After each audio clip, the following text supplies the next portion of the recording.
Welcome to the Go Big Betcast with Dave, Boomer, producer Skip, and Redcast Rob. Welcome to the Go Big Betcast. I'm your host, David Gaspers, and I'm with producer Skip. Hey, it is good to be making over-under win bet totals this year. They didn't exist last year. It's been a couple of years. Skip's so excited he can't even speak practically. Yeah. Also with Redcast Rob. Hey guys, it's good to be back. I'm going to be defending my championship and win total last year. And let me tell you right now, the key to making sure that you win the most bets, don't do your research. Just go with your gut. Winner. I don't remember that you won last year, Rob. That's news to me. It was a very decisive margin. I see. Well, I'm also with Boomer. I'd just like to announce that no Redcast analysts were involved in the making and recording of this podcast, so no worries there. NCAA, everything's on the up and up. So you can have an analyst working in the background. You just can't have them on the show. Yeah, they can't be here talking in your ear while we're giving lines or talking about spreads or anything like that. No, they could be breaking down film. Yeah, or we didn't do any practice podcasts, so they're I think scribbling out spreads for me off in the distance on a whiteboard. So and I'm screaming take really some of that loud information into practice. Consideration. every time I make a pick, they're coming over and just giving me hugs, but not saying anything. So that's good. Words too. of encouragement is okay. Words of That's encouragement for my picks. Yes. That's right. All right. Well, this is our first edition of the Betcast. Go Redcast obviously is our prime show, but Betcast picks up here in football season and gives you all the details week to week on the best bets out there. And this year we do get to have a chance to talk about over under betting on season win totals. To Skip's point, we didn't have that chance last year because of COVID and really hard to figure out how many games the team was playing, let alone how many wins they would have. He really didn't see a lot of the betting sites have any sort of lines on this. But Skip, why don't we just talk a little about in general about kind of the over under season win total approach to making some money on college football? Sure, it's almost as easy as it sounds. The sportsbook will put out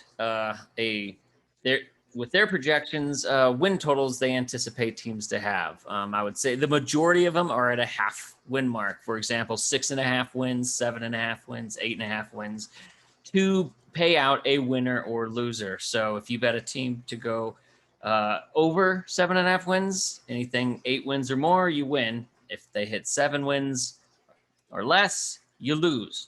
Around 30% of them, you'll find an even number like 6 or 7, in which case you bet an over and under, you win if they hit that, or if they hit exactly on the number, you bet over 6 and the team finishes 6-6, you'll get your money back. That is considered a push. So when you hear it's referencing like a push insurance later in the show, we're kind of saying, hey, that you got that to fall back on if you're trying to bet an over, but they still only get to 6.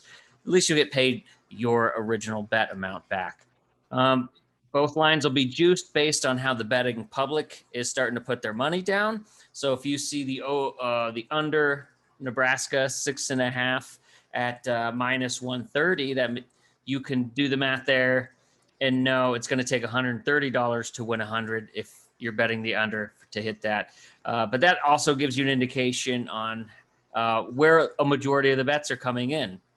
Likewise, to counteract that, Vegas trying to mitigate their risk on both sides, they'll put plus money on the over in that situation to encourage people to take the over. But that is where you're going to find plus money is we're going to be less of the betting public is making their bets. Am I missing anything? Yeah. Yeah, no, Skip, just let's talk about that a little bit more because that's, I think, interesting because, I mean, how that juice is used, you can maybe shop around a little bit, find some lines that might actually pay out more, maybe on the same number. Obviously, maybe Yeah, and it's always like anything we encourage week to week, even if it's just a single game spread, shop around. Right? Check different sports books. What we're going to be giving you today is mainly DraftKings and FanDuel because those are legal sports books you can bet in Iowa and in Colorado, neighboring states to Nebraska.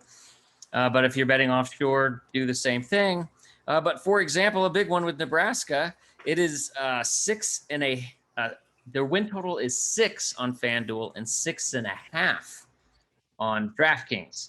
So a big difference if you're looking to bet them over, because a 6 will get you a push if you bet them on FanDuel, but a 6 will get you a loss if you're betting them over on DraftKings. So likewise, check the where the juice is at. Is it minus 130 or is it plus 110? You could shop those numbers around to other sites as well to find a better payout number either way, if you're going to bet either side. If the number's the same, if the win total number is the same, definitely check what the line total is, then what they're paying out. Yeah, that makes a lot of sense. And if you're really confident on a win total, you definitely would want to look for maybe a number that's a half game higher, and you might be getting more juice on that. Your profit might be higher, right? Right. They might see that as greater risk for you, but if you're willing to take it because you're really confident on a win total, that's where you could make some more money. Exactly. And you will see from the time they open these lines, you will see some lines have switched by a half a game. What something opened is a 6.5.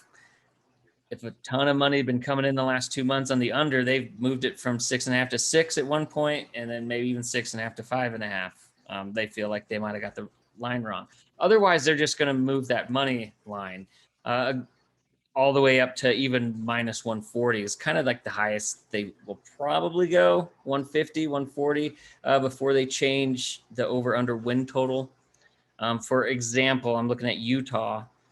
They're over 8.5 wins is minus 140. So it's been bet heavy.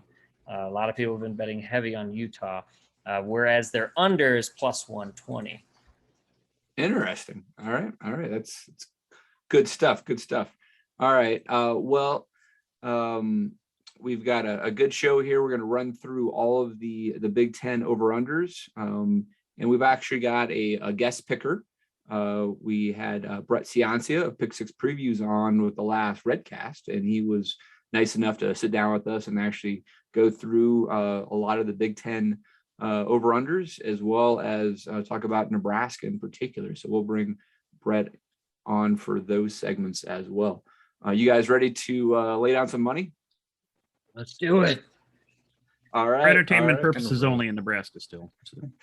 For a little while longer, Boomer. Yep, right. getting close. Yep, getting close. Hey, Boomer, what's the status? When's the first gambling sports betting could happen? Well, Lincoln in should have the first casino open, I believe, is the intent. So that should be next year or two, I think. I know they were going to start some little like warehouse just to throw some slot machines in. I don't think they'll have a full sports book up and running to start, but should be fairly quickly. So pretty soon, Lincolnites, we'll be seeing you there. All right, that sounds good. All right, well, let's start in the Big Ten East with the top dog, Ohio State, and we're using FanDuel and DraftKings here. These are typically the same number. If it's different, I'll point it out, guys. But Ohio State with both FanDuel and DraftKings is at 11. The over/under is at 11. Let's start with producer Skip. And have you looked at that Ohio State schedule? Do you see a loss on it? No. Their two toughest games they got this year, Oregon and Penn State. They are getting them both in Columbus. Otherwise, if both of those were on the road, I might consider one of them to be a loss, considering their quarterback has not even thrown a collegiate pass. It's probably makes you a little worrisome to go over here, but they probably got the best wide receiver group in the country, and they've just been stockpiling talent there. I don't know how you really think they can lose to Penn State and Oregon at home. And in that scenario, you got to see them going over 12-0. And this is where that push insurance comes into play. Even if they do slip up and lose one of those games, they go 11-1, you're still going to get your money back on that bet if you bet the over. Yeah, that's exactly right. I mean, Boomer, I could see Ohio State slipping up. They've done it in the past, losing to Iowa and Purdue. But if they can get through Oregon early in the year, then it's a matter of, do you actually see them losing twice in Big Ten play? Yeah, that's kind of the big clincher. Like Skip said, yeah, they're starting a new quarterback who has no experience. He's got, you open with Minnesota and Oregon, so you do have kind of a starting hump. Maybe they slip up in one of those two games, probably not against Minnesota, but possibly Oregon. But after that, they had a run of, what is it, like Tulsa, Akron, Rutgers, Maryland. I mean, they should be hitting a stride by that point. They'll have experience, and they've always got ample talent around them. So it's just hard to say, yes, here's two games they're going to lose. I'd see the under on that now. I'd agree with Skip on this. This is definitely an over for me as well. All right, Rob? Yeah, this is one of those situations where I wouldn't even touch it. While, I mean, you can look at their schedule and say, where's the loss? At the same time, it's like, yeah, you're right. You slip up, okay, it can be a push. That's fine too. But I don't mess around with anything this high with win totals, because you never know what could happen, right? Like a guy could go in, he could get injured, a couple key players get injured, next thing you know, you're losing money on the over under there. And I tend to try to stick with stuff that's more middle of the road when it comes to win losses. Personally, that's just me, and again, it's gambling, so you are taking your chances, and this is just one of those situations where I wouldn't even bother taking a chance. But realistically, looking at this, I don't see a single loss on the schedule for Ohio State at all this year. Yeah, no, I think that's good advice there, Rob. Doing over under, you probably should have some basic principles, and I think a lot of people would avoid some of these really high win totals just on basic principle. Like, I'm not going to take an over on an 11, right? But 11, I guess, has a little bit of wiggle room there, right, Skip? But you'll see some at 11.5, right? And then you're predicting an undefeated season. That's one thing too, Dave. When it comes to morals and ethics, I'm all over the board. But when it comes to principles, I'm on it. That's right. I wish I had the stat in front of me, but I heard it's the first time since 1952 Ohio State will start a quarterback with 0 college passing attempts this year. Wow. So that is, what is that? 59 years? That just goes to tell you how good that program is. I mean, can you imagine that with any other team in the Big Ten, where they're just like, oh yeah, they're starting a quarterback this year with 0 experience. Okay, like nobody would have any confidence. And they're still going to make their win total 11. 11, yeah. I mean, that's okay. That's just stupid. That's stupid. I'm out of here. Good night, guys. But I'll say, Rob did bring up a good point though when it comes to injuries, and something kind of Skip referenced earlier when it comes to COVID. How does that play into how you pick over-unders, Skip? Or so definitely check with your sports books if you're going to make a bet this year. There are some out there that have said you'll find the fine print that this team must play all 12 games for this bet to go in. So if a game gets canceled, they're just going to void that bet and give you your money back. I'm not seeing that on DraftKings and FanDuel. So what a lot of the conferences have come out and said is a forfeit's going to go as a loss. So if you've got a team that's not heavily vaccinated and may not have enough players to field a game, that's going to go as a loss. So I hope you bet them under and not over, and so that burns you. Or likewise, their starting quarterback is ruled ineligible for the game. Some key starters. So that's a thing. Maybe do a deep dive to see how heavily vaccinated a team you're going to bet the over on is, to kind of mitigate some of your risk. But yeah, I mean, that goes with the territory making these season-long bets, that you could make a bet and the starting quarterback tears his ACL in the second week and you're kind of dead in the water. But that's kind of the downfall of kind of betting these. But likewise, if you bet they're under, though, and their quarterback tears their ACL the second week, plays in your favor. Not rooting for that, though. No, of course not. Never. All right. Well, I think we're all locks on. Well, Rob, or you took the under, is that right? No, I said I couldn't see a loss on their schedule, so obviously that would be the over. But like I said, there's just too many unknowns with a team like Ohio State and a starting quarterback who has no experience whatsoever. So it's just hard to. I wouldn't put a bet on it, but at this point, Ohio State being who they are, entertainment purposes. Yeah, someone gave you a free bet. All right, fine. You know what? If someone gave me a free bet, let's go with the under. Okay. So you're gonna take the under. All right. All right. I would All go right. with the over there. It's a free bet, and I win more money with it that way, right? Because All I'd be right. in the Let's move pluses. on to Penn State. Let's get a little more interesting here, I think. Penn State DraftKings has 8.5 is the number. FanDuel has 9. I think that could make some differences on who you take. Skip, where's your money? I would bet DraftKings with the over, get that 8.5, so 9's a win instead of a push.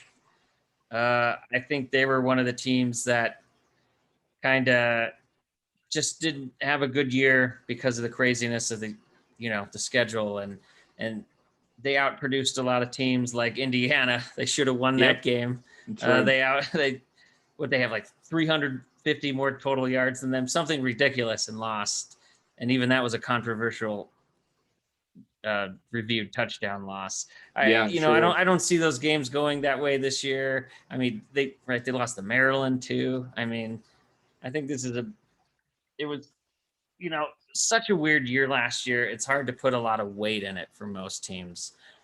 Some were hit harder than others, didn't get as many practices or games in as others. And I think Penn State will bounce back to at least get 9 wins. That's not asking for much from a Penn State team that's still pretty talented. I think I agree with you on this one, Skip. The 8.5 in particular. I don't trust Sean Clifford one bit, but do I think they can get to 9-3? I think so. I mean, one of the key games out there probably. Well, they start with Wisconsin. At Wisconsin, I could see them starting with a loss here, so you're going to be sweating it a little bit. But Auburn is a little bit on rebuilding mode there, and they get Auburn coming up to Happy Valley, and I think if you can win that non-conference there, and you got a tough haul versus Ohio State, though. Where's your third or fourth loss? Right, because they're going 3-0 out of conference. Ball State, Auburn at home, and Villanova. So are they losing 3 conference games? Yeah, and that's. And if so, where? More than 3 at 8.5. Yeah, right? so you win. can say right, exactly. Sorry. Are they losing 4 conference games? So let's say they lose to Wisconsin and Ohio State. They still get Michigan at home, and then at Iowa. I don't think they're going to blow it to Indiana this year at home. They're going to really be circling that game. That's not going to sneak up on them. Yep, agreed. All right, so that's 2 for the over. Boomer? Yeah, I'm in agreement. You get that 8.5. Yeah, I had a couple losses to them. That even gives you 1 to spare just in case they screw up against, Wisconsin or somebody. I'd feel pretty safe in that. Yeah, if you can get it at 8.5, take the over. All right, Rob, you want to lock this down, or are you going to be the contrarian? I would. Oh man, see, and I'm looking at this schedule too, going like, okay, I think they could probably lose to Iowa. Who knows what Indiana is going to do this year? They were kind of the wild card last year. Obviously, Maryland, Rutgers. Who knows about Michigan, right? Like Michigan could all of a sudden, maybe this is the year, right? Isn't that like Michigan's new slogan or something like that? Like maybe this is their slogan year. 8 years running. Yeah, maybe this is the year. Michigan State, if I recall, and I could be way off, but they are in full rebuild mode as well. So, oh man, that's such a hard one. I'm going to say the over. I'll say the over on that one. All right. I like the 8.5 in particular. I mean, yes. If you don't like the over, go ahead and take the under at 9, and you might push it 9-3, right? So that could be another tactic if you're not crazy about Penn State. All right, let's stay in the East and move over to those Indiana Hoosiers, last year's darlings, and they have a number of 7.5. I think this is an intriguing number, and it depends on how high you are on Tom Allen and Michael Penix, et cetera. Boomer, Yeah, this was kind of an interesting one. I thought about this a lot. That 7.5 is a really tough line because first glance, I've got 7 wins for them down. I think it all comes down to that Cincinnati game. That's still going to be a good Bearcats team. Can they win that? I'm going to go with yes, as long as, Penn stays healthy. I'm going to go with the over on them. I think you might have a better read on this bet right off bat, because if Indiana can beat Iowa on the road, but then that Cincinnati game in week 3 is the critical one there. I mean, that's a pretty big game, and I don't see them beating the Bearcats. I don't know. I agree with you too. I think I lost. I think Cincinnati's lost. And then I'm going here and I was looking again, like, okay. And I think, where are the other losses they're going to take? I mean, Purdue, that's a rivalry game, right? So that's kind of a toss up. Ohio State's a loss. I think Penn State, I just got done sitting there saying, like, Indiana, we don't know. They're kind of the wild card here, but I also think that that's a loss at Penn State too. So what is that? 5 right there already off the bat. So there's your under. Yep. So I'm going to stay with the under on this one. All right, Skip. Yeah, I'm going to go the under.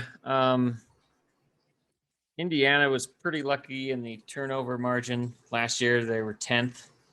Yeah. Have you seen of all the teams that played their interception numbers last year, Skip? Yeah. It's insane. Yes. They averaged almost 2 INTs a game. They're not going to be able to do that again. No, a lot of that, when I'm kind of looking on a close way, which way to go or not, a lot of that you have to turn into what are some lucky statistics like turnovers. Those are not, obviously a crappy quarterback will throw a lot of turnovers every year, but just like from a team's perspective, you can't count on your defenses to keep giving you an insane amount of turnovers every year. It's just a lot of those statistics, if you follow, football statistics and analytics, they regress to the means over the next year. And those, when you find those outlying statistics that if you bet that those will regress to the mean, then it's going to be harder for them to win a lot of those close games that they're pulling off last year. For that, I could see a 7-5 with that schedule. Yeah, I think the most likely outcome is 7-5, which for Indiana to have back-to-back winning seasons, a bowl game gets you 8 wins. Still great for them. Good year for them. That's getting Indiana back to another bowl game, and that's winning you a bet if you bet the under. Yep, that's right. That's right. Look, let's be honest here. If we're talking about Indiana having back-to-back bowl game seasons, that is an absolute win for their program. Yeah. Well, speaking of, all right, so it sounds like we're 3-1 on the under. Boomer's the only over on that one. Michigan, the point of how far Indiana has come or how far Michigan is fallen, they have the same over-under win total out there, 7.5 from both of our sports books. So Michigan at 7.5. I'll take this one initially, and this is one of those more like gut reactions on this one. But my question to you guys would be like, do you think Jim Harbaugh is going to get fired after this year? Because if he doesn't hit the over, if he goes 7-5, I could see him getting fired, or at least, parting ways. And my gut just says that Harbaugh's going to come out, figure out how to hang around Michigan for a few more years. I say an 8-4 more likely than 7-5, and I'm taking the over. Skip? I mean, did they give him like a contract extension or anything recently, or is it more of they restructured? Sorry, go ahead, Dave. They restructured. Yeah, that sounds right. So he actually took a pay cut. I think a significant pay cut. But I think it did get extended. That's what I recall. Yeah, that's a tough one. I mean, I think if he goes 7, gets 7 wins, I think there's plenty of ammo for people that want to let him go. And again, it depends who those 7 is. If one of those 7 is Ohio State, that probably buys him another year or 2 at least. Good point. Easily. But if the 7 wins are just your podunk, you beating Maryland and Rutgers and things like that, and losing to Washington, Ohio State, Penn State, Indiana, then they might seriously consider letting him go at that point. So it's going to depend a lot on the character of those wins, I think, this year for him. It's going to be especially tough for them, especially right after starting the season 3-1, right? They got Western Michigan. I think they lose to Washington, Northern Illinois, Rutgers. They lose to Washington at home, huh? I think so. Northern Illinois, Rutgers. Then they, so there they are, 3-1. Then they lose to Wisconsin. They lose to Nebraska in Nebraska. They lose to Northwestern at home. And then, they lose to Penn State in Happy Valley. And Ohio State is I mean, let's be honest. Ohio State's not even their daddy at this point. Ohio State is like their dad's dad. Their granddaddy. It's like they're the Rose Bowl, the great granddaddy, yeah, of the Big Ten at this point. So I'm hearing under. Rivalry. I'm hearing under. I am taking under on him, and I'm saying Harbaugh loses his job and goes in and becomes an analyst for his brother in the NFL. All right, Skip. Boy, Michigan's been one of the hardest teams for me to bet in the Harbaugh era. I've got a pretty bad read on them, I feel like, every year. And this is just a stay away from me this year. They had 5 coaches that left. They hired 6 new coaches. So you got all that turnover on staff too. Maybe it'll help because, they were not very good. They were always underachieving. Yeah, I don't know. It's okay to agree with me, Skip. It's okay to agree with me, Skip, and just say, you know what, I'm going to go with Rob on this one and take the under. It's okay. All right, Skip, we'll just take that wishy-washy answer and put that in the bank. Let's go on to Rutgers. We're hitting to the bottom of the barrel of the Big Ten East. Rutgers with Greg Schiano trying to turn things around. They got a couple of wins last year that you didn't really expect. Nebraska did take care of business in the last game of the season versus them. Win total here at 4.5. Anybody have a hot take on this one? Well, I was kind of interested looking at their schedule. They have a really good shot of starting the year 3-0 because it's Temple, Syracuse, and what is it, Delaware?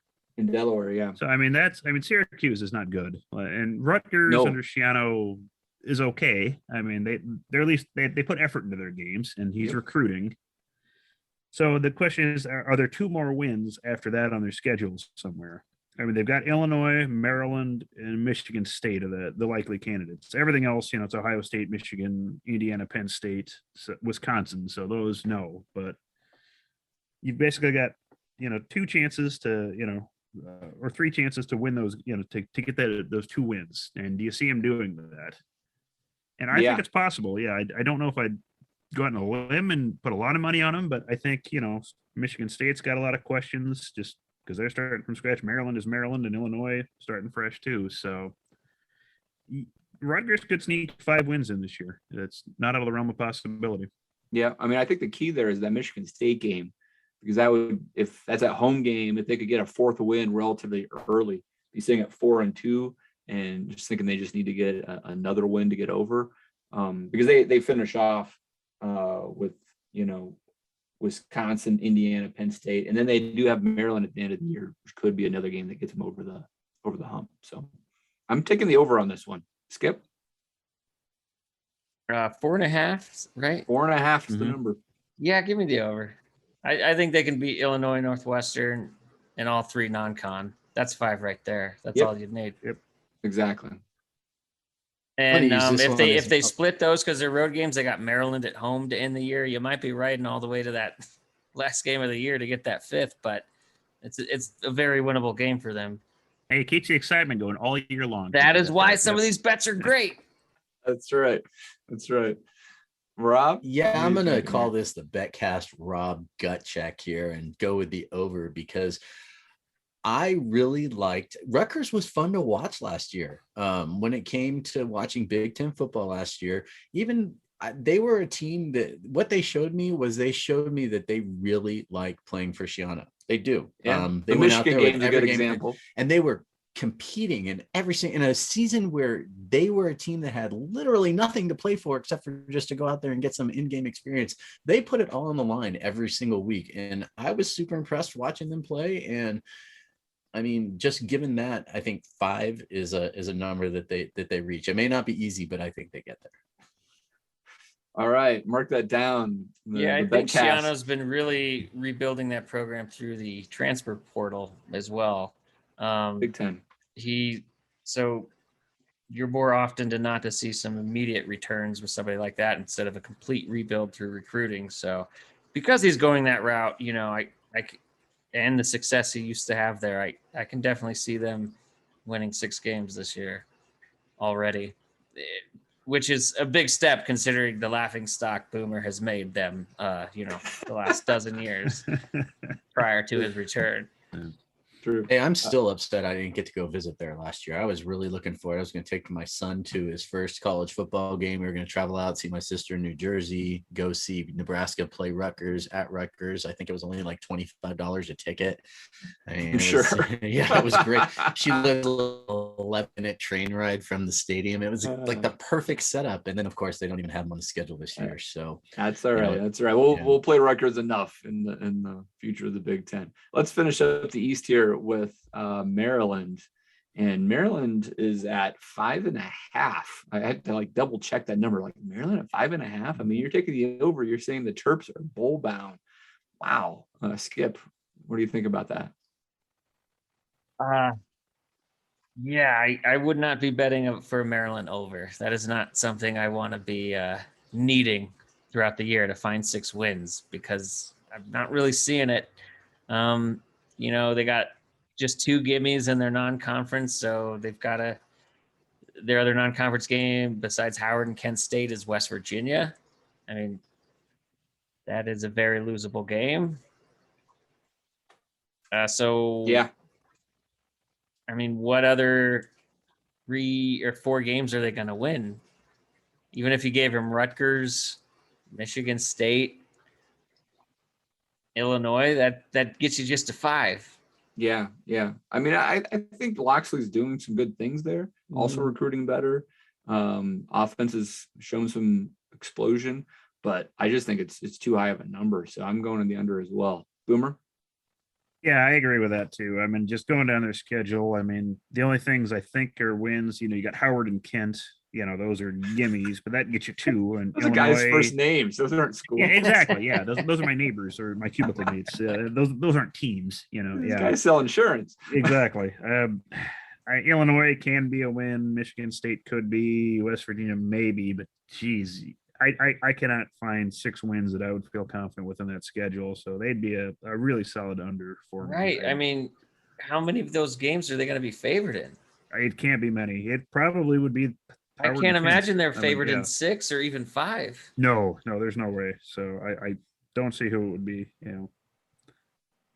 So yeah, that's when you definitely take the under. All right. Let's. You forgot Michigan State, Dave. No, yeah, I got Michigan State. I don't get input on Maryland. Oh, you can put input. Yeah. I was gonna say I don't. 5 wins is maybe on Maryland, but Texas isn't on their schedule this year, so I just don't see a 6 win anywhere else. I'm gonna leave it at that. Burn. Nice, Rob. All right. Sorry, I forgot about you there, Redcast Rob. I'm just trying to. He had that written down all day, Dave. He really wanted to deliver it. I thought of it right here and there, and I was like, "Oh, good, I got to use this one. It's gonna be funny." He was Dave workshopping told me it on his kids and his wife. Dave told me I'm funny. I'm just gonna keep trying to be funny. Man does no research whatsoever, but he has to get his one-liners in. I'm totally forgot about that. Hey, in a day of everyone claiming to be doing research, I'm going to admit I do 0 research. That's fair. Well, listeners, the other 3 of us do research. So, I mean, and of course, Redcast Rob did win the wins last year. So, maybe that's not a good sign. All right, let's wrap this up, though, with Michigan State. And Michigan State is 5 at DraftKings, 5.5 in FanDuel. So that's an interesting one. And I mean, if you're going to take the over on this one, you're probably thinking Sparty could actually maybe beat Nebraska. If you think Nebraska's going to whoop Sparty, you're taking the under, right, Boomer? Yeah, this is similar to Maryland. You take this at 5.5, and I don't see 6 wins on this schedule. I mean, Mel Tucker walked into just a horrendous situation, with Michigan State. I think he took the job in February of last year, and then COVID shuts everything down, and you can't recruit, can't really coach anybody for all summer unless you do some off campus stuff. But yeah, it's pretty vicious. I mean, you're basically starting in square one in Michigan State at this point. I mean, you open at Northwestern, who's always tough, and then they play Miami, not of Ohio, but Florida this year. That's going to be tough. I just don't see a whole lot of wins jumping out at me on that schedule. Youngstown State and Western Kentucky, sure, but you've still got to find another, four wins or so in that schedule to get you to 6, and that's not going to happen. So Yeah, take the 5.5 in the under there. I think, if you're high on Sparty, you look at, them beating Michigan and Northwestern last year and saying, hey, that was, Mel Tucker was starting. That was a clear year 0 type scenario for him. Did well at Colorado, gets a couple of wins that he probably shouldn't have against, better opponents. But then you look at some of the other losses and that they got a long ways to go. So I agree with Boomer on this one, and I'm taking the under. Skip. Yeah, I was super under on them last year. Then they burned me a couple I times remember by that. getting some of those wins. So I'm going to say this is the year that they're really going to fill it. But also, all their kind of coin flip games, so many of them are on the road for them. Northwestern, Indiana, Purdue, Rutgers. Yeah, even Rutgers. So if they had some of those as the home games and the obvious lost ones as the road, maybe. But this is a solid under bet for me this year. They're still going to feel the effects from that transfer exodus, the new coach, the weird year. So yeah, they had 20 some guys transfer out, I think. Yeah. So, and they had a lot of transfers in. And I think Tucker's a good coach, but it's definitely a transition. Rob. Yeah, I'm going with the under on this one too. I'm looking at this and I'm like, okay, there's 3 for sure wins on here. Even going into week 4 for them, where Nebraska visits Michigan State. You're going to have a 4-0 Nebraska coming into Michigan State, just rolling in. So, Rob, here for humor value. No, but really, that I see 3 guaranteed wins on there. Maybe Youngstown State, Western Kentucky. Even then, I'm like, okay, with that 3rd win, like Maryland. Maybe, but then that Maryland seems to pull off some really weird wins every now and then, so that's even like a coin toss game personally. Oh yeah, definitely. So again, like you said, Mel Tucker, this will be the year that he gets fired after year 2 and goes back to Colorado, where he then takes a job somewhere else.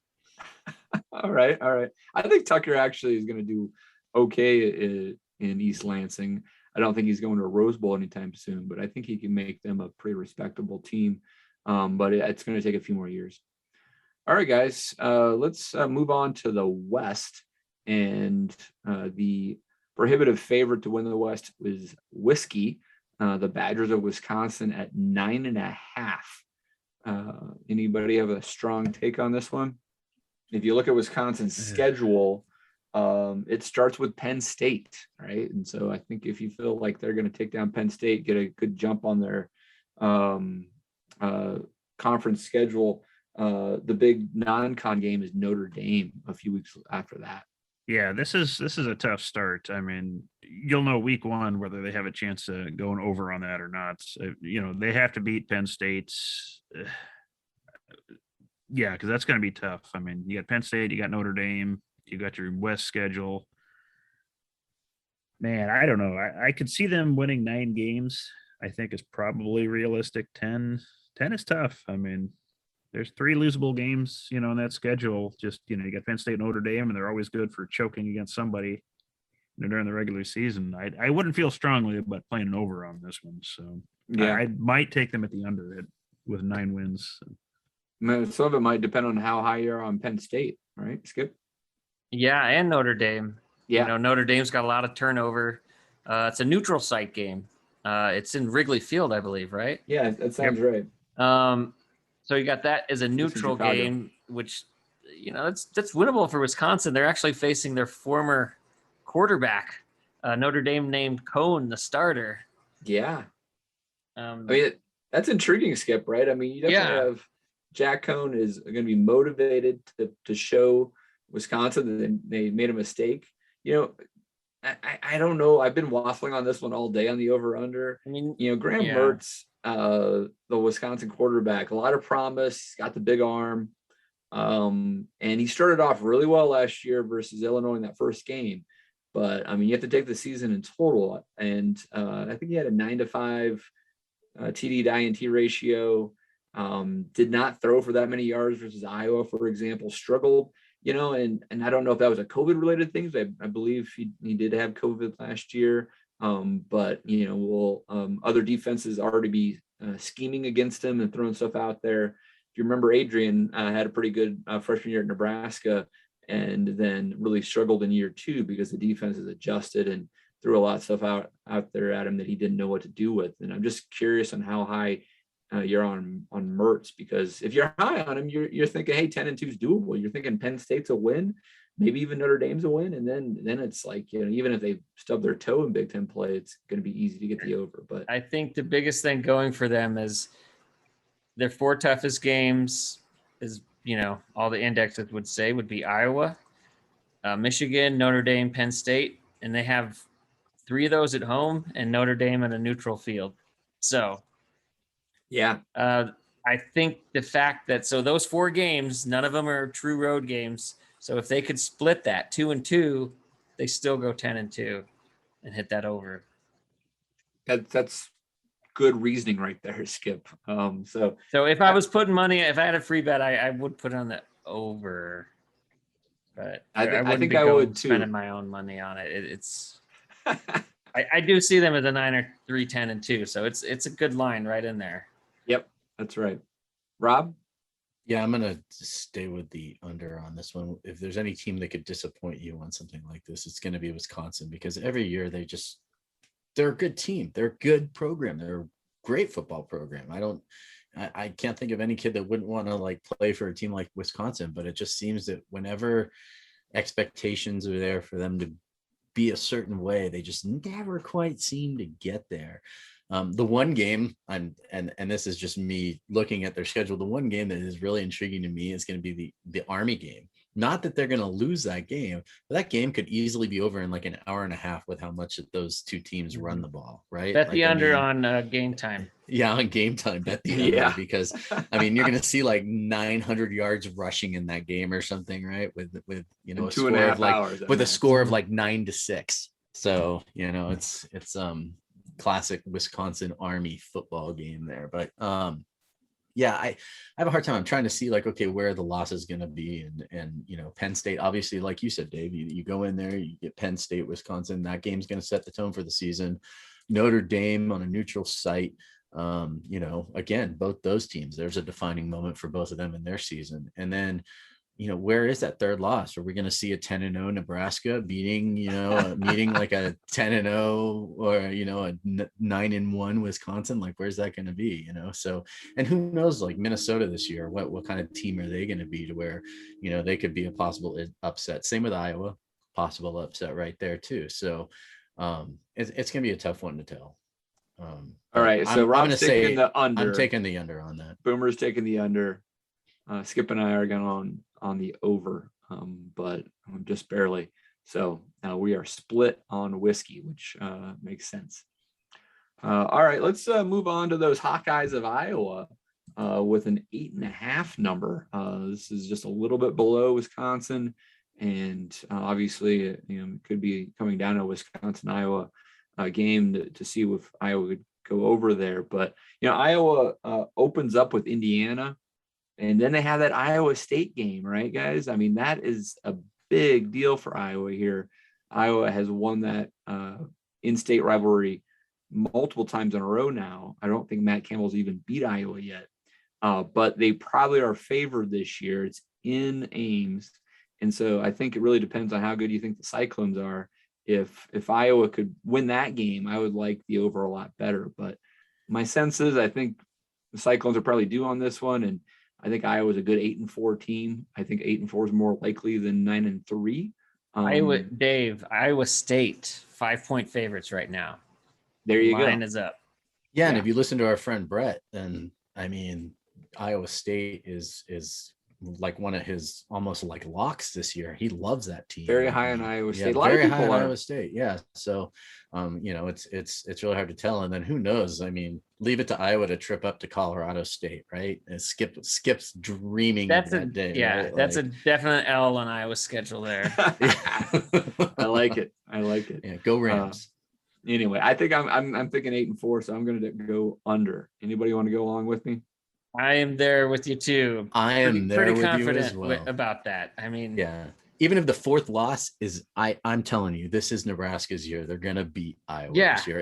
and that's part of my made some reasoning jokes. too. I've Yeah. made some jokes about it. Nebraska winning some games, etc. And I'm not being 100% serious on that. All right, like I know, but I'm drinking the honky Kool-Aid with this.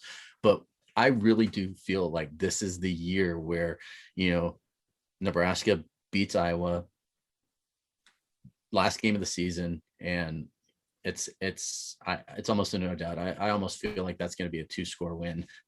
You can write that one down, but Rob's on the under. Skip, you're on the under as well. I'm on an 8-4, maybe even 7-5. Yeah, down Boomer. year for Iowa.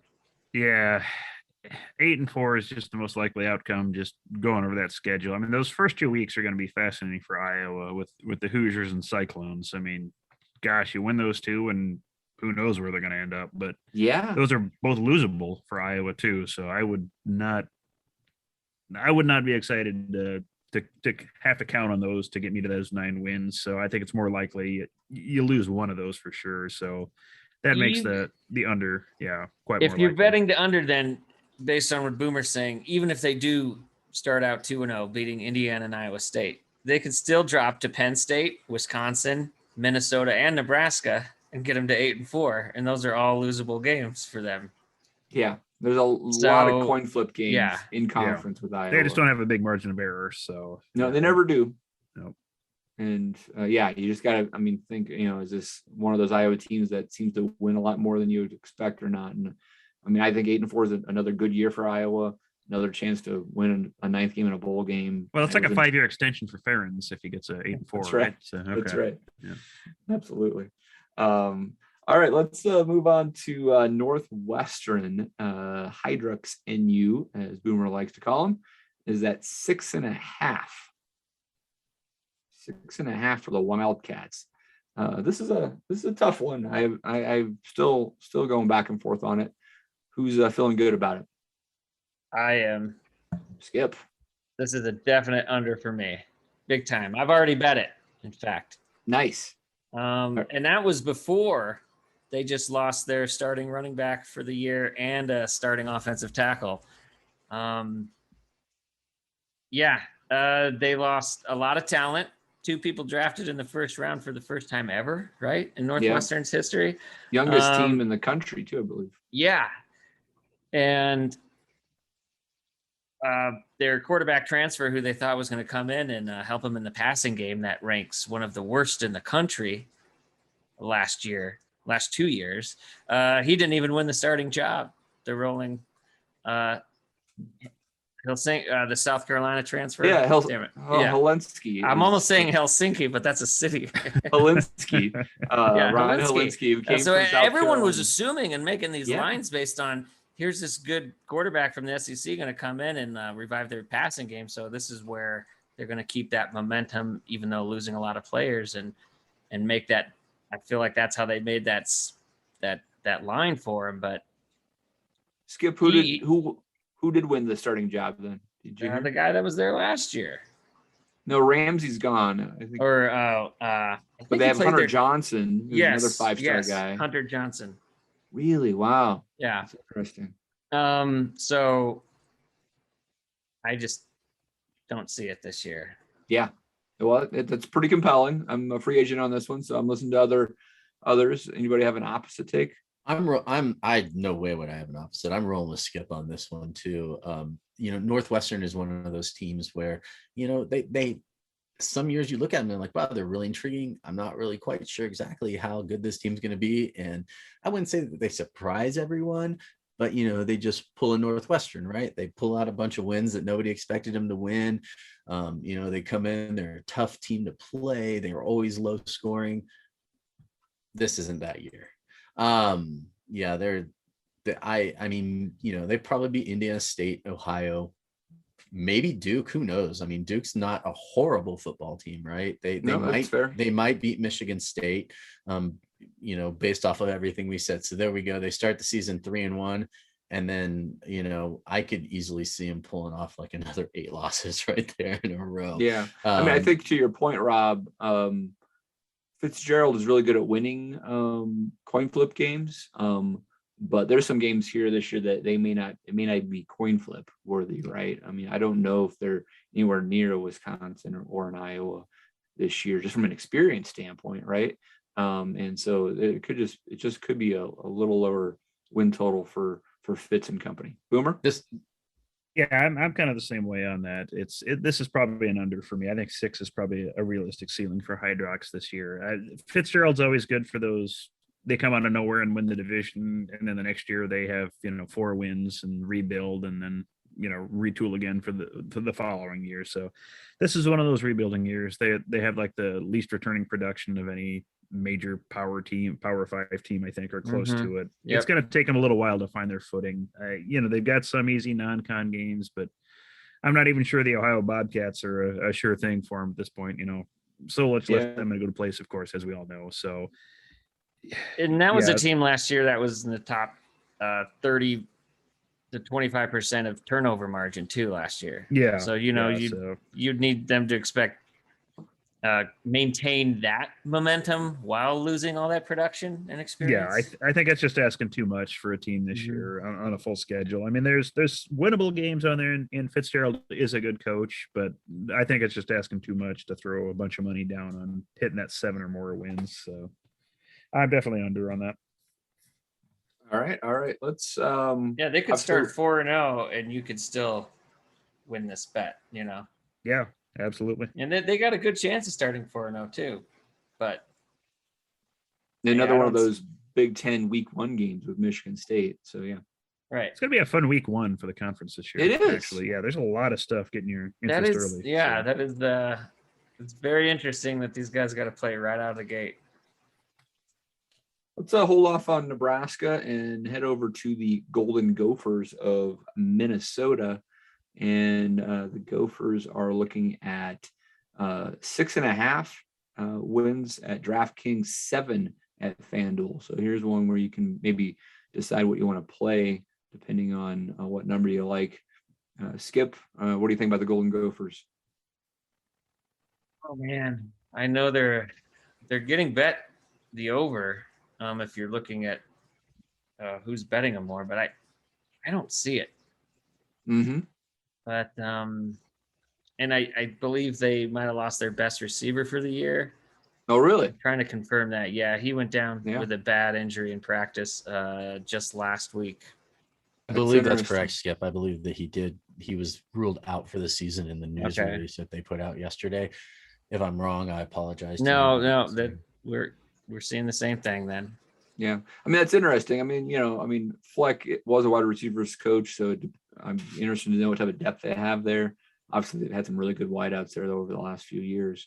He's a week to week is what they said a couple days ago. So unless something new came up, that's the last I heard on it. So that Chris Ottman Bell.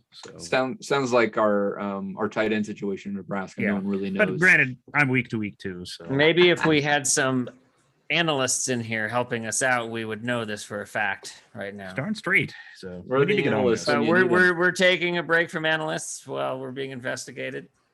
Yeah, that's right. Well, I think some of this comes down to how much do you like Tanner Morgan or not, right? Some people were so high on him, even with pro potential after their big 10-win season a couple of years ago. Not quite so confident about him last year. But they still can run the ball. Mo Ibrahim is the running back there, darn good running back. They seem to be able to stockpile that O-line. I think I would take the under if I'm at FanDuel and looking at that 7. And you can push on that. They could go 7-5 and you get your money back, right, Skip? Correct. And if they go under, you win. Or you could do DraftKings at 6.5 and say, like, I'll take the over, I guess. But I mean, I think the more safe bet here is to take the under at 7 with FanDuel, and you get a little bit of push insurance. I actually see 8-4 on their schedule.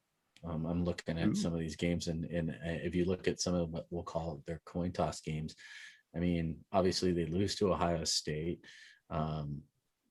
Miami, Bowling Green, I think they beat CU in Boulder this year. CU is just not a good team. I think they can beat Purdue.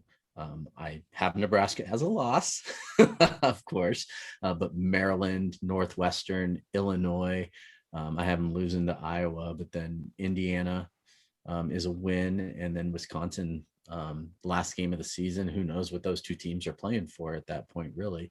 But I still think Wisconsin will be a loss. So what is that? 4 losses right there, 8-4. They're playing for Paul Bunyan's axe, Rob. Paul Bunyan's axe. There you go. I figured Boomer would chime in. Who knows what they're playing for? They're playing for an axe, Rob. Come on. Trophy. Yeah, well, I thought you were an axe man. Then, yeah. So 7-5, 8-4. Yeah. Either way, because would you say? Yeah. So.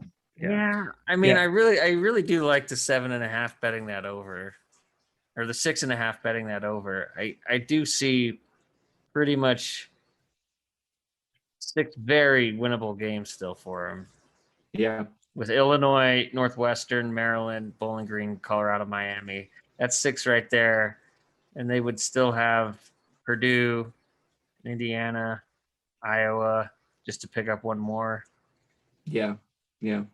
I mean, I my initial guess was over at 6.5, and you guys are swaying me that way.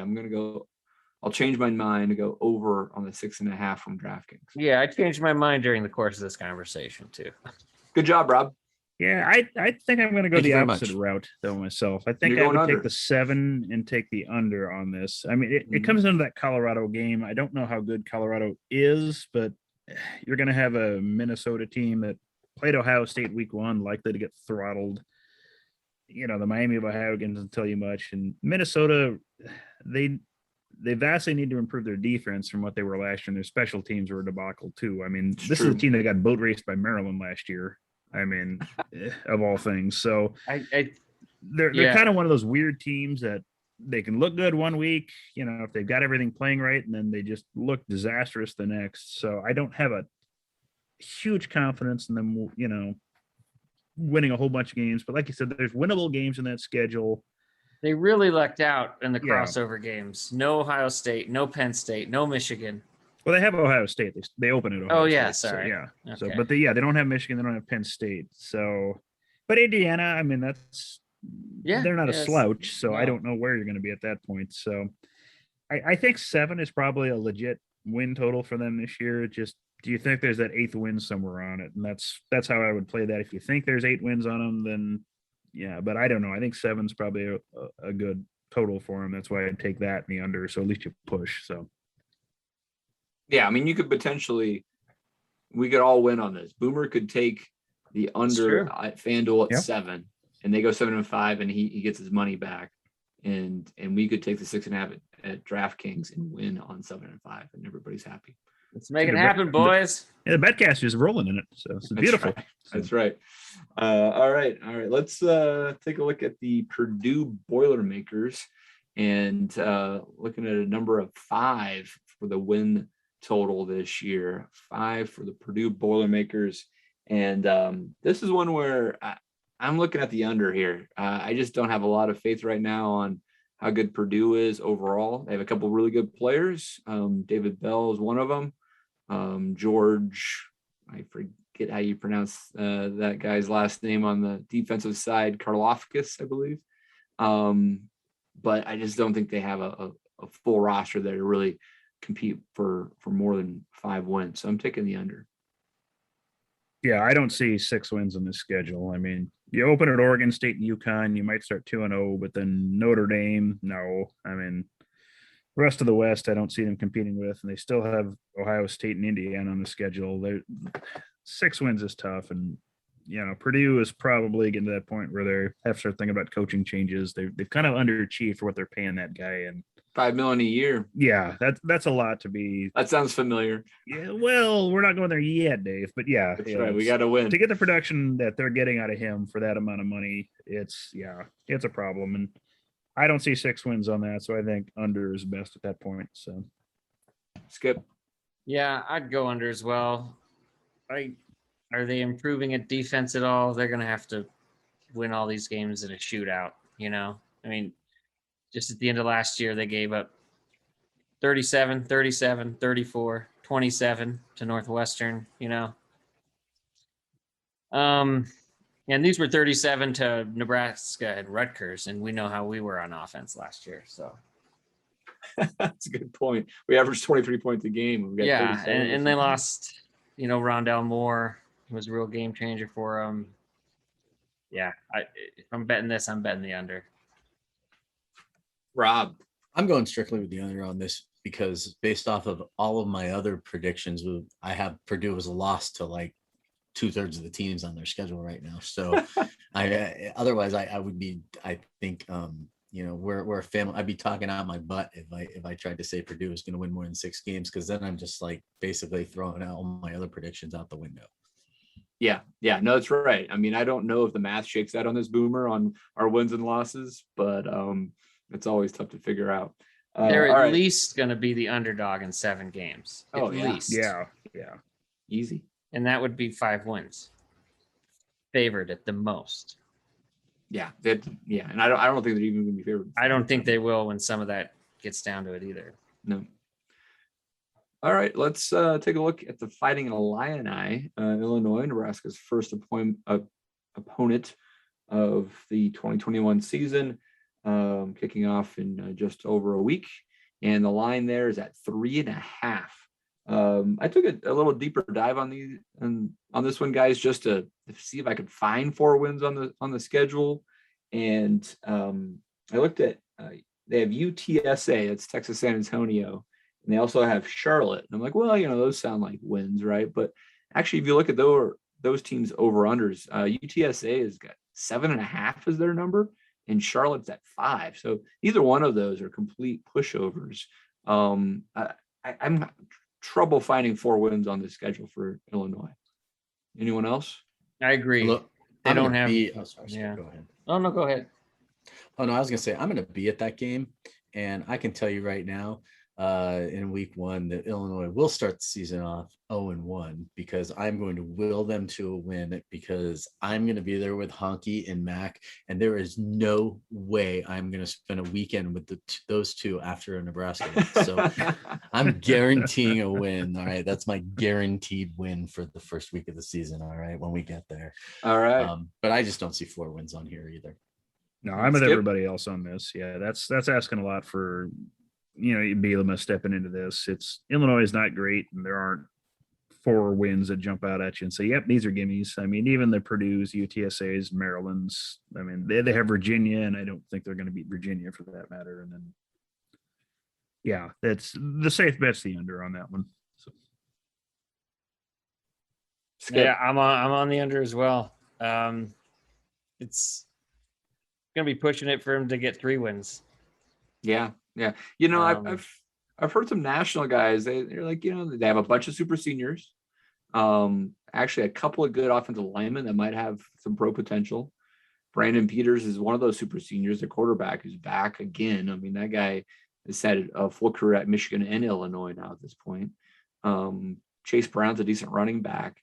But I also know that they've got a lot of holes on that defense. And, if they're going to win any games, it's going to be by shootouts. It seems like another player that have skipped. You remember they had a quarterback recruit from St. Louis, Isaiah Williams. Yeah, he switched to it. Yeah, they switched him to wide receiver. Yeah, I'd be intrigued if that makes a difference, because he could be another threat out there. Then that's what they. He was recruited to Alabama as a receiver. Yeah, and he only went to Illinois because they were like one of the only schools that would offer him a chance to play quarterback. Yeah. So I mean, I'm not overly confident on this one. I'm probably not going to put real money on it, but I also just it's just hard to immediately get to 4 wins. So I'm going to take the under. Yeah. So UTSA is the favorite, tied for the favorite to win Conference USA. Oh yeah. So not a pushover there. As one of what what they scheduled was a gimme game, but it's really no gimme based on the state of that program right now. At Virginia, that's going to be a loss. Yeah, they could easily go 0-3 in non-conference. I wouldn't be shocked at that. I mean, no, they could win all 3 of those, but they could easily lose all 3. So don't know. Based on Fighting Illini Twitter these days, I mean, they're going 12-0. So, even with the new First year enthusiasm, right? what do they have something like 16 or something like that, or 23 super seniors? Yeah, it's like They have a lot, 23, yeah. I think. Yes. It's quite a few. which is crazy to me. And I was on one of those things that Chaz and SoCal's been doing lately, where he's got a bunch of Husker fans on Twitter, like in a big group room talking, and they were talking about this Illini team, and I feel like they were getting a lot more respect than they deserve at this point, which is like so typical of just like, it was like listening to Twitter live, right? And we did lose to them by 18 points. Right? And we did, yeah. And a lot of those players are returning. But then, somebody spoke up and made a point like, okay, there's an entirely new defensive scheme. Their offensive scheme apparently is supposed to be different too. A lot of these guys, were under recruits from a different coach, right? So don't be surprised to see some of these super seniors go into the transfer, or be gone. I shouldn't say not in the transfer portal, but be gone after this year, obviously. And who knows, like, how many of them are actually going to be starters anyway, because it's a new system and they're, maybe they're not getting it, or there's just so many questions in the air for this Illinois team. And I mean, 3 or 4 wins for them on this schedule that I'm looking at is questionable. It just is. It just is. Yeah, no, I mean, it was always questionable with Lovie Smith as coach. So I don't think, maybe Belima can get it turned around here, but I don't know about in year one. All right, well, let's get to the Nebraska picks, guys. We've got Nebraska at DraftKings 6.5, FanDuel at 6, though, which is a very attractive number in my opinion. Skip, where are you at with the Huskers? Oh man, fool me 3 times. I've drinking the honky Kool-Aid mix every year, and I've laid money and been burned. I keep telling myself I'm not betting an over until they hit an over once. Yep. But damn it if I'm not betting an over again. I took a year off, so right? I mean, there was no Alliance last year, so technically I didn't bet it last year. That's right.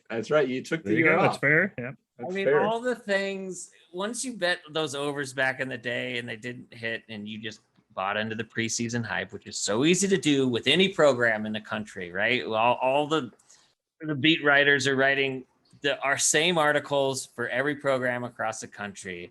Every coach is shouting the optimism. Oh, this player's making strides. This player's in the best shape of his life. And then you buy into it, and then you realize a year or two later that Mike Riley didn't even ask his guys to lift weights. And you're like, what an idiot I was to bet the over. But I feel like this is the year it's going to pay off. And I'm going to feel like an even bigger idiot to not bet it. All the things you've discussed on the Redcast of we finally got the right people in place, bigger running backs, bigger receivers. We got a 4-year returning starting quarterback, like all those things are in your favor. We got a defense that was actually really improved last year, and a majority of those guys are back. The defensive secondary could be one of the better ones in the conference. So, and since the number's only 6, come on. That's right. That's the compelling thing to me. Yeah. I mean, I feel normally like, you have to go 7 or 7.5 the last few years to even start scratching Nebraska's over. Yeah, I think that the 6 is a really, really compelling number, just in the sense as I do think that they're going to get to 6, and I think maybe 7 and 5 might be most likely. Honky would find that as blasphemy, but anything over that would be gravy at that point, and it seems like we got 6 wins out there. It's interesting. I've listened to some other podcasts that go over season win totals, and I would say about 75% of the picks are on the under. Yes, everything I've been reading too. Yeah.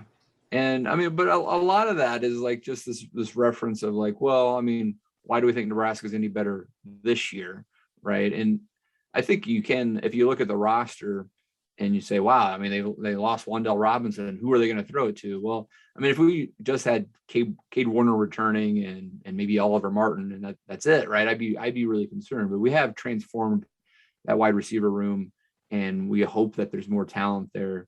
Definitely bigger bodies. There's no question about that.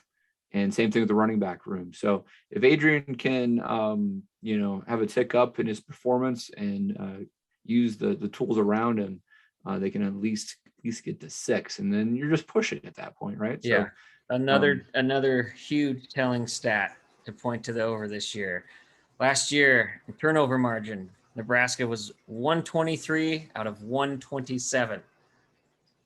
Unbelievable. So yeah, just get to the middle of the road.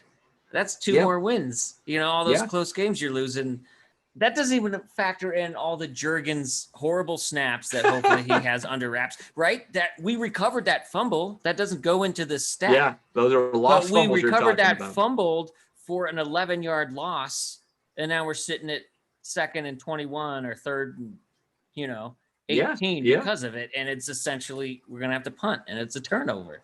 Because how many bad snaps and stuff like that we had. So just get to 60th in turnover margin.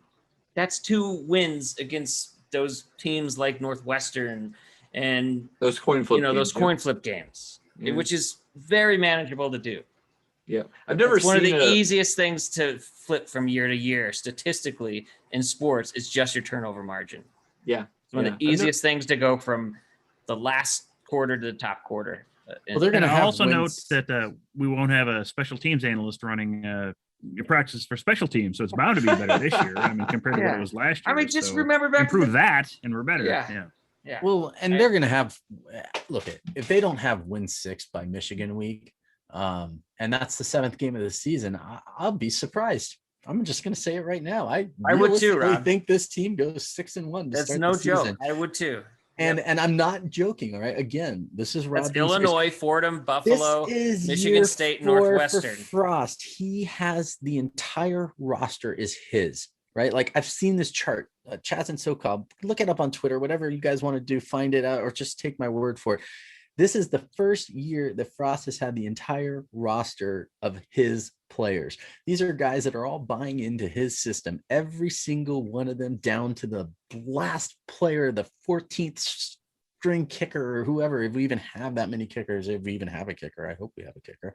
But I mean, important. then you go 6-1, and then you're looking at like going into Minnesota. That's a winnable game. Purdue coming to Nebraska. So that's Rob, a winnable game. Rob, can I clarify? You're saying that they're going to have 6 wins before they get to Michigan? No, Five. Michigan will be their 6th. Michigan win. will be their 6th.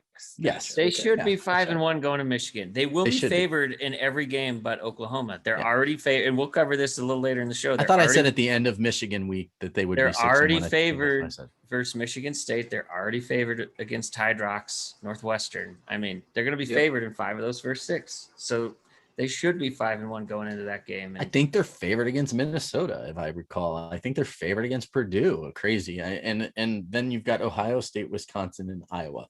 And at that point, if you're like 8-1, 7-2, whatever it is that you're right there, and you're going into those games, you've got some confidence. And who knows what could happen at that point, right? It's the end of the season. There could be injuries on other teams. Hopefully our team's completely healthy. Maybe we send some cheerleaders with COVID out to the Ohio State hotel. I don't know, figure Rob something. has the scarlet colored glasses. Oh on. my All right, God. he's taking the over. I'm But, seriously Boomer, can you bring us so back down to Kool-Aided earth? out this season. It's not even funny anymore. Well, I don't normally bet teams I'm invested in. I don't put money on St. Kilda, or I don't put money on Nebraska generally, or the Seahawks, anything like that. So I try to approach this from just a purely analytical standpoint. Try to divorce all my feelings, the Redcast, everything I'm told and think I know, and all the gallons of Kool-Aid I drink. But you have to, if you can get 6 in the over on this.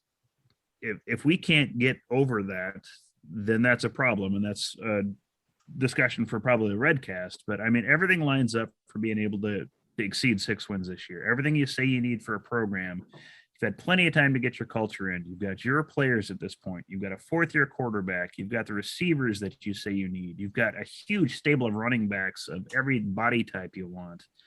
You've got an offensive line that's had time to develop. You've got a center that's hopefully figured out how to snap the ball. You've got a secondary that has some talent back there. And the way the schedule lines up, you're leading off with a team that's got a brand new coach, and it's Illinois, and they're not a great team to start with. You've got two what should be gimme games with Fordham, who barely plays football at any level anymore, and Buffalo, who's lost all their coaches and half their players left.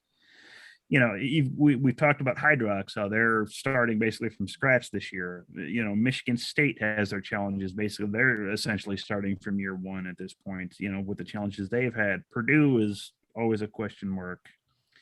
There's 6 games that should be you're favored in 6 to start the year, and they should all be winnable. If they're not, that's problems. And again, that's a discussion for another show, but you should be winning 7 to 8 games this year without a question. So if you're going to bet on this, just trying to divorce it from emotion, you take the over at 6 on this. I don't see how you can at least push at 6. I mean, they should be winning 7 to 8, just look with everything laid out in front of you. Yeah, it's great. Like Rob said, if you're getting to Ohio State and you've got 8 wins, hell, it doesn't matter. You won your bet, and everything else is just for fun at that point. So take 6 and take the over. All right. We are a lock on the over for Nebraska. I'm shocked that we did that on a Nebraska podcast. I mean, do you see 5 losses, or do you see just 5 wins in that schedule? I guess. Well, it's interesting. I mean, it's listed as I think the number 4 most difficult schedule in the country. It is, yeah. And and that's really fair. high. But I mean, a lot of it comes down to that first game. If you lose to Illinois, then all bets are off. But I mean, well, and another reason it's listed as that hard is because you're playing 2 top 5 teams. Yeah, and Wisconsin and Iowa are going to be good. Oklahoma and Ohio by State. That point, your wins are baked in by that point. By the time you get to the end of the year, so a naysayer would clearly say that you're going to lose to Ohio State and Oklahoma.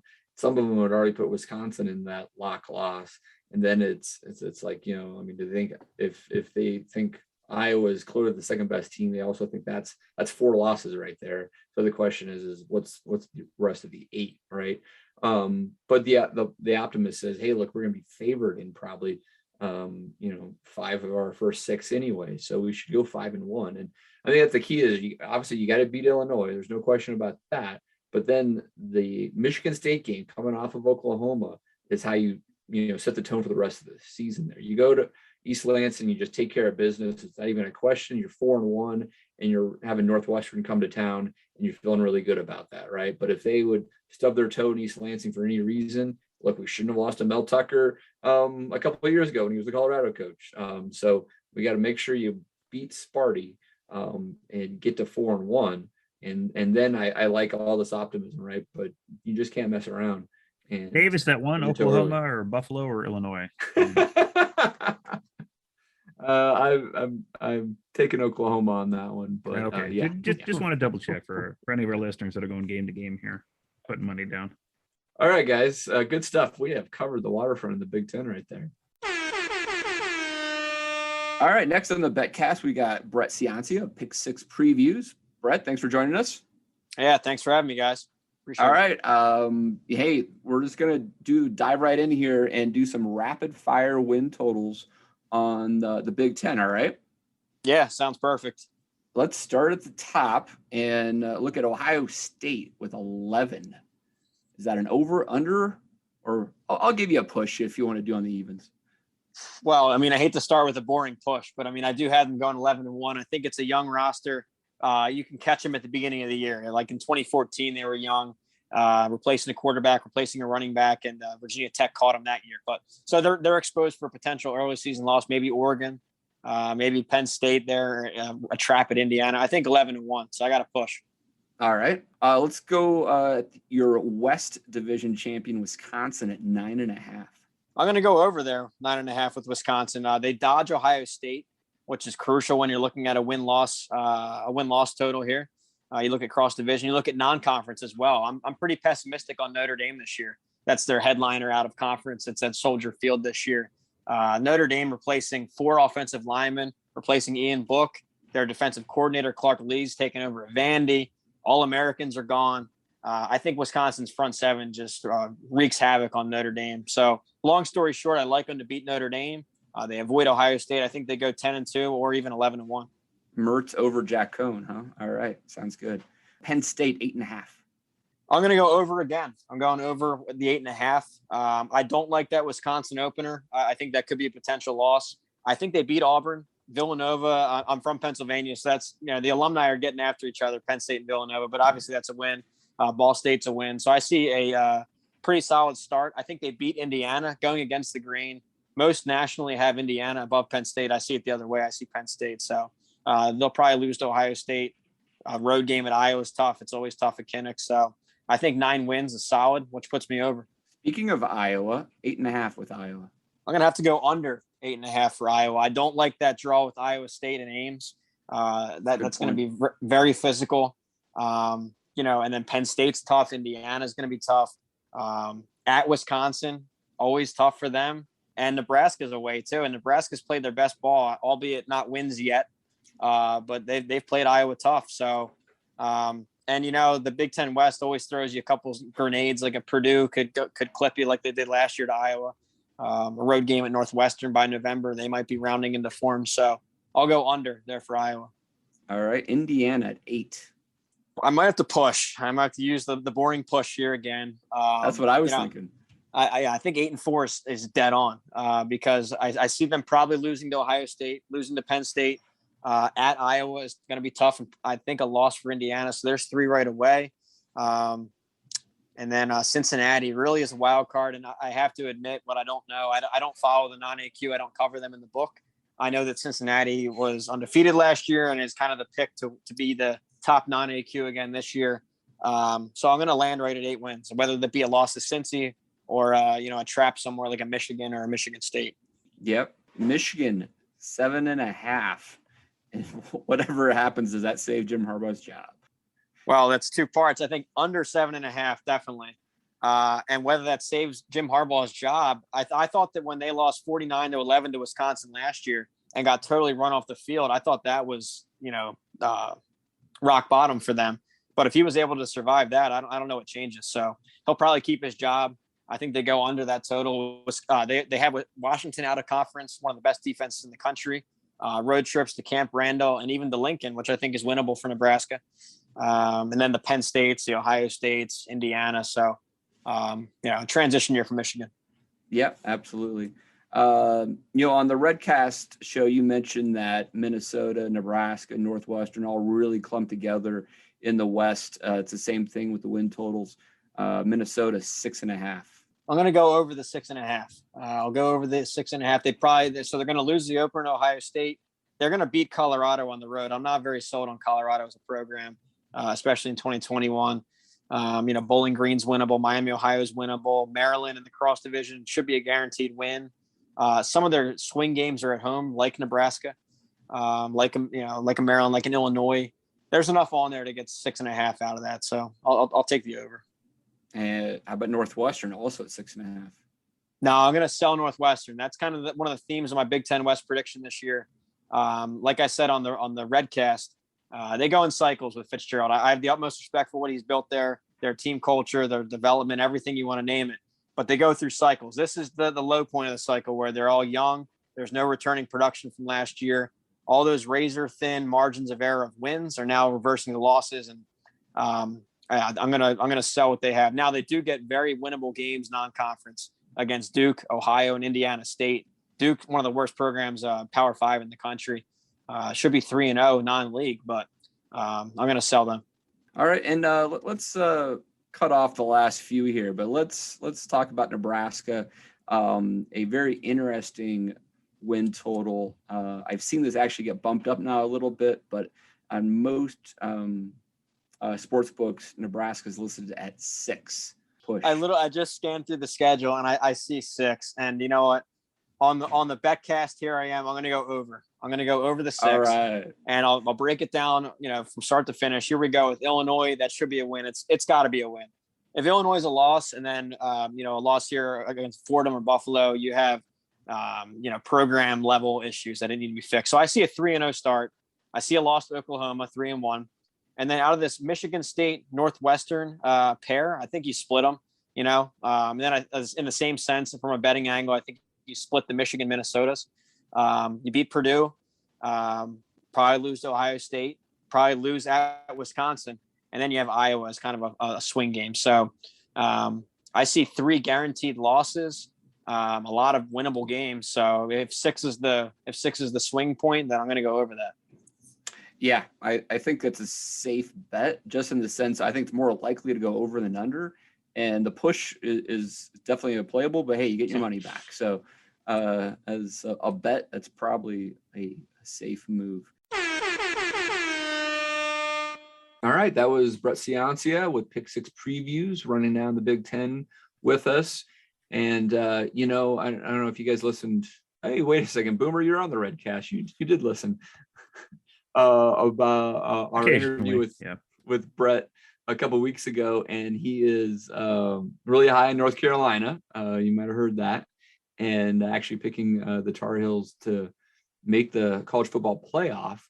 And you can go through and find futures on conference and division winners. In fact, in North Carolina, not the favorite to win the ACC. Clemson's that favorite, but if you really do like North Carolina, like Brett does, FanDuel has them at plus 1,000 to win the ACC. So you can make some good money with a future bet on something like that. So with that in mind, let's kind of diversify the conversation. We're not just talking about the Big Ten here. Let's throw out maybe a few favorites that each one of us has around the country. And let's start with Rob, because I heard you talking before the show that you may not be so high on the Tar Heels. Hey, it's funny because even Brett himself admits that, every year he's got one team or so that he really swings and misses on. And right now, he just took that down and away outside slider and had his eyes closed and just kind of threw the bat out there and wasn't even close on that one, in my opinion. And I'm sorry, Brett, but I'm just trying so hard. They've got the win total here, the over. I mean, even all the books, DraftKings, everybody, they've got them at 10 wins. And, I'm looking at the under, and I know people are like, okay, well, where on their schedule are you looking at their losses? UNC just hasn't shown. A lot of people are picking Miami to be the team in the ACC that's going to compete with Clemson this year. Who knows? Florida State, you never quite sure what you're going to get with them. They play Notre Dame this year. And then, it's the ACC, let's be honest. And any of those teams could beat each other. North Carolina State or like even Pitt at some point could come in there and throw them a loss they're not expecting. But I can realistically, there's enough toss-up games when I'm looking at their schedule, because it's the ACC and it's very top heavy, i.e. Clemson is that entire league.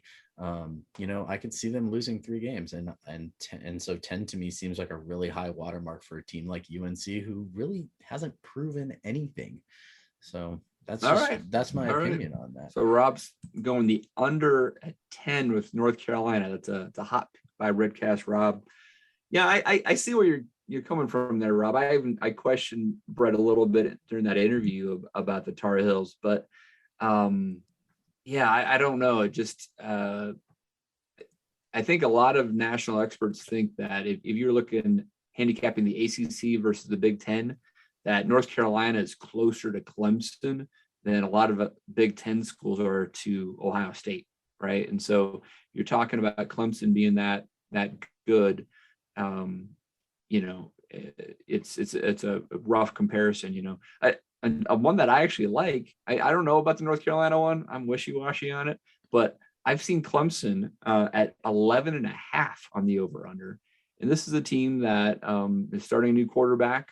And they played Georgia right off the bat, right? I mean, it's possible that Georgia could win that game, and you collect money in week 1 with Clemson not getting to 12. I mean, the 11.5, right, Skip, is saying that Clemson is going undefeated. That it is 11.5 on FanDuel. So I think the hot pick there is take Clemson on the under. And I mean, even in Clemson's really good years, they've typically stubbed their toe somewhere. They still win the ACC, but they go 11-1, right? So, Dave, I think your better bet is to put your money on Georgia money line. If you really feel that, you'd be paid out more. No, that's a good point. Yeah, I'm not guaranteeing Georgia wins, but they see. could. And Let me. even if Clemson does beat Georgia, Clemson under is -120. And keep going. Yeah, typically, even if Clemson beats Georgia, they will falter somewhere this year with one loss. They lost the game last year. They've lost to Pitt. They've almost lost to BC last year. I mean, it's possible for Clemson to lose a game. I would say it's almost likely that they lose one game, whether it's Georgia or not. So I would say take the under. The under is -120, but if you bet Georgia to win against Clemson, it's +140. Ah, So big swing, bigger payout. If you think that would be the game that could slip up, it's probably the smarter way to go. yeah. All right. Anyone else? Well, I had a couple of just fun picks. I mean, they're not super serious things. These would just be some over-unders that I just throw money at just to make the year entertaining. The first one is UConn at their over-unders 2.5. And they've got games against Holy Cross, Yale, and UMass. You've got to think they can win 2 of those for sure, and probably, well, I won't say probably, but maybe 3. And then you only need even if they blow one of those, they just have to win one more game somewhere. They end this season at like Clemson and Houston and somebody else. So, you'll know by November if they're going to pull this off or not. But it's just something, it might be kind of fun. And the other fun one along very similar lines. Boomer, don't sleep that they were one of the programs that didn't play or practice at all last year. Exactly, but still, it's Holy Cross and Yale, for goodness sakes. I don't think they played either, so it's fun. True. And the other one, kind of similar lines, just to make week to week exciting. At DraftKings, you can get Kansas over under at 1. You just have to win one game and you push and you get your money back. So they open at South Dakota, and that's not a guarantee. It's Coastal Carolina in week 2. That's also not a guarantee, but it gives you that little spice to watch a Big 12 team that generally sucks. They got a new coach. You don't know what you're going to get out of them. Who knows how the refs are going to treat Oklahoma and Texas, all year in the Big 12. Maybe they're going to sabotage something. That would just be something. Put $10 down and just enjoy every week watching Kansas. Hope for that seems like Boomer. torture. Yeah. Boomer. But it's kind of the They fun. have to watch Kansas. Rob took not- that approach with Rutgers. Did you last not year, learn didn't you? anything last year? No, it was Kansas, and you It was know Kansas, what? but And that is yeah. how I kicked all of your butts every single week. well, there we go. Yeah. I'm pretty sure I came out pretty good on the money side with college football, and pro football is what killed me. Do not bet pro football, people. Nope. But yeah, Kansas itself, if they win a game this year, I mean, oh my God, at some point they have to win Coastal a Carolina is not game, a bad don't they? team. I think we talked about them earlier. Oh yeah, and they're then- going to lose to Coastal Carolina. and is it, you said South Dakota is who South they're playing? Dakota. Oh Yeah, my God, they they're open gonna in South South Dakota. Dakota. Isn't South Yeah. Dakota like the best FCS team out there, or is that North Dakota State typically, but the Dakotas are Okay. always pretty solid. So Yeah, I again, mean, this isn't a gimme. This is just it's you this- want to burn yeah. some money and have some entertainment value with what you're doing. Hey, Why look, not? buddy? You only need Not all one of us win have- and you get your money. Not all of back, us are so. in insurance and have money to burn there. Well, that's true. Yeah. Well, Skip, do you have anything to add? You have any good ones? Yeah, I got three good bets outside of that I am betting. Some of my best ones. One is a Nebraska opponent, Buffalo, betting them under 7.5. If you remember, speaking of Kansas, Buffalo's coach Lance Leopold bailed on April 30th for the greener pastures of Lawrence, Kansas football. And they hired Maurice Lindquist, who was most recently the defensive backs coach with the Dallas Cowboys, who were pretty bad defensively last season. He's never been anything other than a position coach at any level, college or NFL, never been a coordinator at any level. And he was hired just over 3 months ago. Leopold's as Boomer alluded to earlier, their whole entire coaching staff went with him to Kansas. I don't know why. But Lindquist, had to fill out an entire staff. And that first game, they even have their staff will all be on the job for less than 4 months before they start playing. And one of those early games is Nebraska. So it's a very difficult spot to be in. They lost 10 players transferring as well, and they need to win 8 games. The number seven, seven so and a what you're- half? Yeah, I was 7 and a shocked at that half. one too. So I what had you're no idea saying, where they're getting that line. 7 and 5 would be a hell of an accomplishment given all those circumstances, and they'd still go to a bowl, and that'd be a great year. But So what you're saying, Skip, is that Ted Lasso has a better chance of making it back into the premiership than Buffalo does of covering the over. right. Well, I think so, and that's why I'm betting the under 7.5. So my other one, another one is Auburn. Under 7.5, same number. Brian Harshin, their new coach, first season in the SEC at any role, coming from Boise State. So Auburn, I'm going to go ahead and say they got 4 gimmies: Akron, Georgia State, Alabama State, South Carolina. So the rest of their 8 games at Penn State, at LSU, Georgia, at Arkansas, Ole Miss, at Texas A&M, Mississippi State, and Alabama.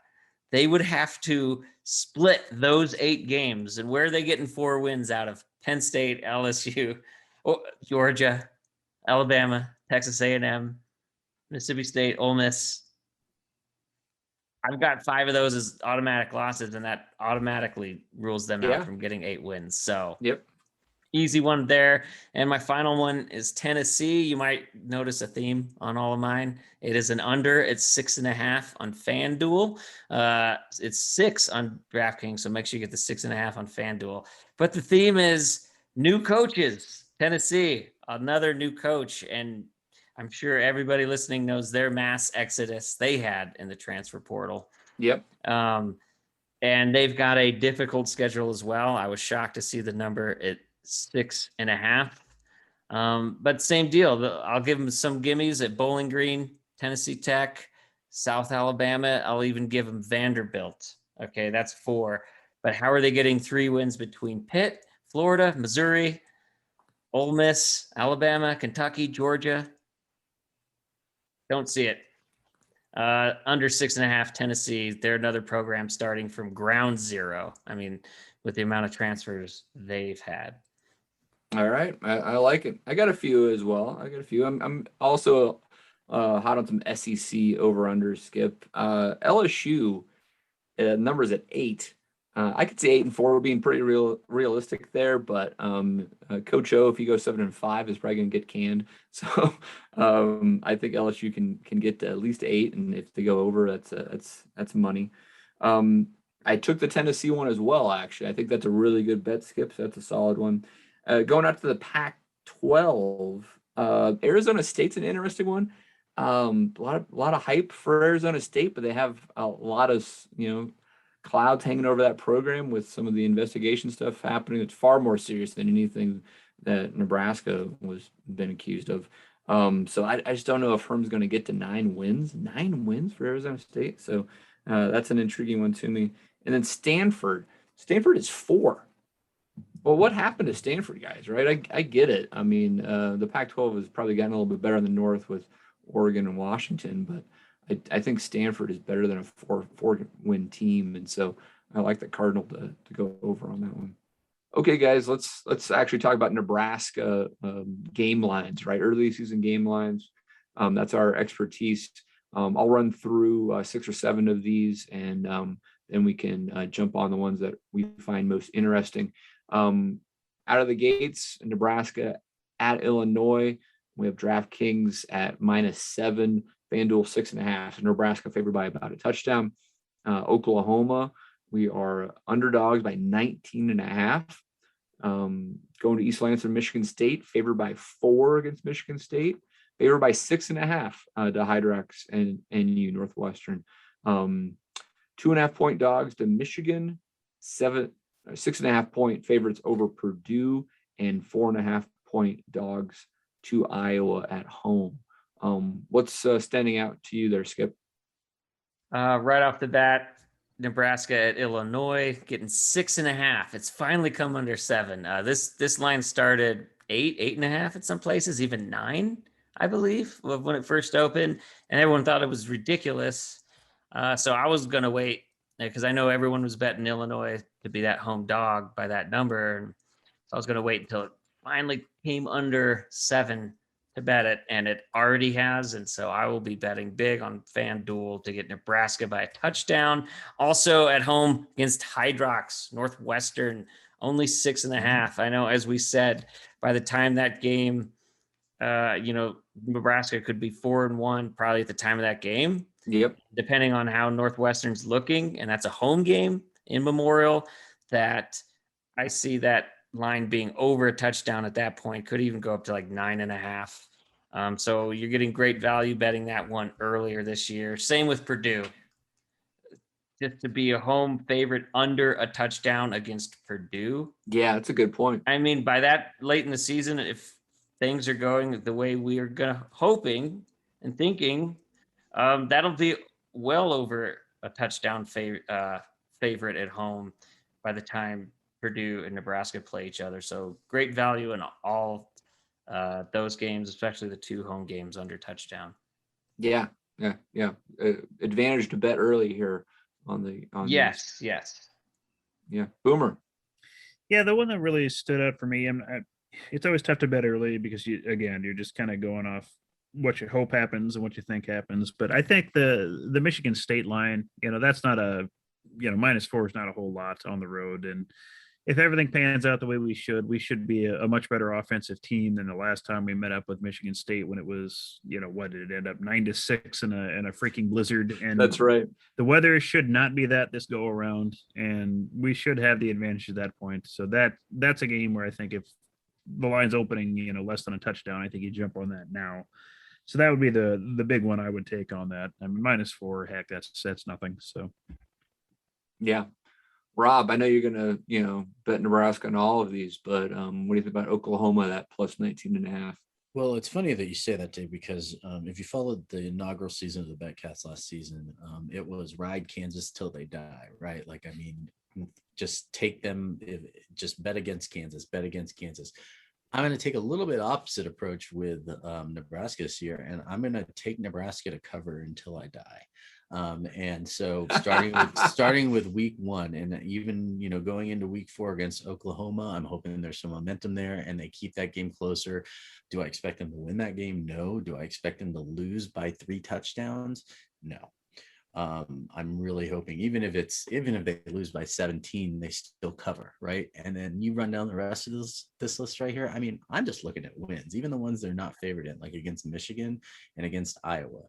Iowa, I don't know where they come up with 4.5, considering that Nebraska has only lost by 6 total points in the last 2 seasons, I think, against Iowa, right? I think we lost by 6 last year, didn't we? Was it by 6 last year? I thought it was by a field goal last year, but I could be wrong. It's between 3 and 6 points the last several years. Every year, maybe that's never lost more than 6. So. Exactly, but so I think they cover against Iowa because I actually think they're going to win this year against Iowa. So, I'm just going to ride Nebraska until they don't cover anymore. And even when they don't cover, I'm probably still going to bet them to cover on all the other weeks, because some of these games are just so close and they're all 1-score games outside of Oklahoma. So yeah, it is actually a lot of close lines there. I agree. All right, well, let's actually hear what Brett has to say about Nebraska's early season game lines. Hey, let's just run down a few of the Nebraska games, and I'm going to clump a couple together, and you can just tell me